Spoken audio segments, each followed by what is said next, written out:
In today's video, I'm going to teach you how to find Charles Schwab routing number. If you need it for direct deposit, setting up bill payments, or linking an external account for transfers, I'll walk you through the quickest and most reliable way to locate it on the Schwab website. Before we start, a quick note on what you're looking for. A routing number is a 9-digit code that identifies your bank within the U.S. banking system. Think of it as the bank's address for electronic transfers.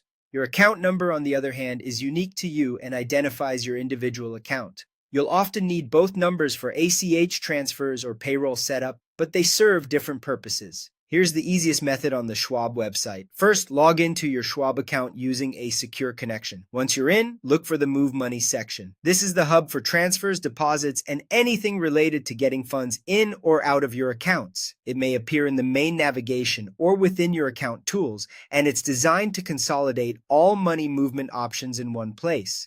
Inside Move Money, select the option labeled Routing Numbers and Direct Deposit. This page is built specifically to show the details you need for electronic transfers. When the page loads, you'll see a drop-down menu where you can choose the specific account you want to use. Go ahead and select that account. As soon as you do, your routing number will be displayed right there on the page, along with any additional information needed for direct deposit. A few important facts to keep in mind as you confirm the number you see. Schwab routing numbers are always 9 digits. Many Schwab accounts commonly use 1212022211 as the Schwab bank routing number. However, always verify the number shown for your selected account on the website, since your account type determines which routing number applies.